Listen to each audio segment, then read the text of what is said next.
Eh ben, on va suivre, on va dire, Guillaume, jusque très près, mais en passant par très loin. Alors, écoute, c'est une énigme assez naze, hein, d'ailleurs, ce que je viens de toute dire. la France maintenant connaît Jean-Yves Le Tourteau, mais la France ne connaît pas encore Cheryl. Cheryl, c'est une jeune femme qui est venue de Floride. Je parle pas bien l'américain, mais tout le monde se moque de moi. Cheryl. Voilà, elle est venue de Floride il y a 10 ans pour s'installer ici, à Saint-Michel-en-Grève, près de Lannion. Alors, elle a eu le coup de foudre pour ce village de bord de mer. Elle se déclare aujourd'hui bretonne américaine. Tu vas voir, elle a adopté la région, mais elle n'a pas pour autant perdu son accent. Le grand marché de Lannion a son lot d'habitués. Parmi eux, un accent ne passe pas inaperçu. Ah, bonjour, monsieur. Bonjour, madame. Ah, je voudrais pour un goûter de l'origine grecque, s'il vous plaît. Il y a encore 10 ans, Cheryl vivait en Floride. De la France, elle ne connaissait que Paris, la Côte d'Azur et Bordeaux. Elle n'avait jamais entendu parler de la Bretagne. Pourtant, il lui a fallu seulement 48 heures pour en tomber éperdument amoureuse. Ma fille et moi arrivent pour 2 jours et ça change ma vie complètement. C'est une belle place ici. Tout le monde est très, très gentil. À moi, je suis breton-américaine. Sa passion pour les vieilles pierres l'a menée jusqu'à Saint-Michel-en-Grève. Une petite église et un cimetière marin face à la mer ont fini de la convaincre.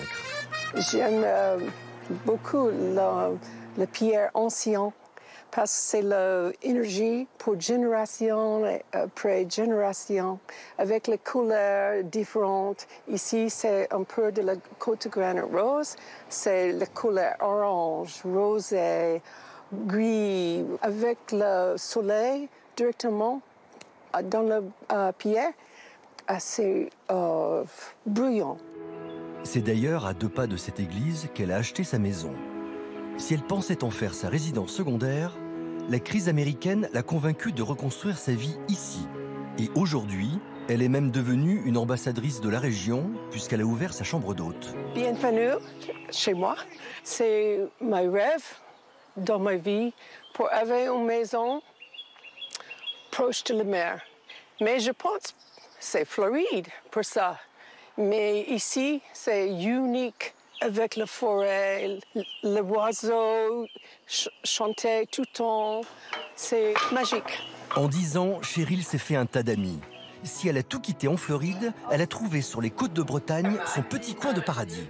C'est quelqu'un il y a quelque chose qui émane d'elle, quelque chose de lumineux et on le ressent tout de suite. Et les clients le disent aussi, hein, quelque chose de spécial, une sensation de... comme si on se connaissait depuis longtemps en fait, voilà. Hein, même s'il y a un peu la barrière au départ du langage, mais je crois qu'après ça s'est complètement... on a vachement progressé. Rien ne prédestinait cette Américaine à s'installer dans ce coin des Côtes d'Armor à près de 7000 km d'Orlando. L'amour reçu à son arrivée, aujourd'hui, elle le redistribue à tous ses hôtes. Ça semble naturel, Guillaume, parce que entre chez elle et la Bretagne, il n'y a que ce grand fleuve qu'on appelle l'Atlantique. Hein, oui, par les 2 rives.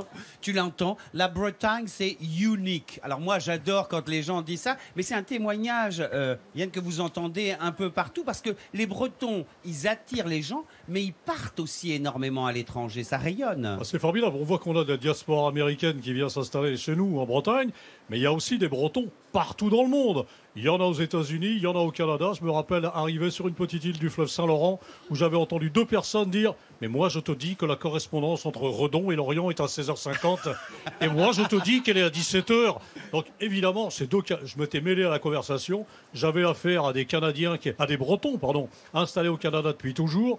J'en ai rencontré à Souzdal l'année dernière dans la ville d'Edzard, sous la neige. Un chalet en bois, un Gwenadu flottait. C'est la première chose que j'ai vue d'Edzard là-bas. Je me suis arrêté. On a bu non pas du chouchen, mais l'alcool local, c'est-à-dire de la vodka, en célébrant la Braise, pays d'Armor. Ils sont partout dans le monde, nos amis bretons. C'est normal, parce que ce sont des grands voyageurs. C'est dans l'ADN des Bretons d'aller explorer, non, Yann? Mais le Breton est un voyageur même lorsqu'il ne bouge pas. Quand on dit que le Breton est à l'ouest, on a raison de le dire. Il est là et en même temps, il est ailleurs. Je suis en train de vous dire ce que je pense en ce moment, mais en même temps, je rêve d'autre chose. Vous êtes tous pareils ici dans la foule, j'imagine. Un Français sur 10, en tout cas, dans les... Bravo, oui, ça s'applaudit, ça je crois qu'on peut le dire, ce peuple d'explorateurs. Un Français sur 10 expatrié est un Breton. Tiens, je vous en donne une preuve. Vous connaissez le fameux festival des Vieilles Charrues. Eh bien, l'an dernier, pour ses 25 ans, où est-ce qu'il a été faire la fête? Eh bien, à New York. À Central Park, exactement, oui. Alors, ce festival, il est mythique et je rappelle que les Vieilles Charrues se tiennent, la prochaine édition, la mi-juillet, donc à Carhaix. Le record de fréquentation, c'était l'an dernier, 2780 festivaliers, 278 000, oui, exactement. Et puis alors, qu'est-ce qu'il y a à l'affiche cette année? Mahu Chao, Arcade Fire, Renault et Justice. Donc on peut déjà réserver ses places pour ce grand rassemblement. Et le bagad de Vannes également est en instance de partir pour New York, faire sonner la cornemuse dans la 57e rue et même la 56e d'ailleurs. Donc la Bretagne n'arrête pas comme ça de traverser les mers toujours pour faire sonner la musique, le son breton à l'étranger. C'est la fête de la Bretagne en ce moment jusqu'au 21 mai. Il y a des événements partout en Bretagne. Et je voulais saluer quand même le patron des Vieilles Charrues, Jérôme Traorel, qui était venu nous voir à Fougères et qu'on salue et à qui on souhaite du soleil. Du beau temps qu'on n'a pas vraiment aujourd'hui, mais on lui cède bien volontiers pour lui souhaiter un bon festival cette année.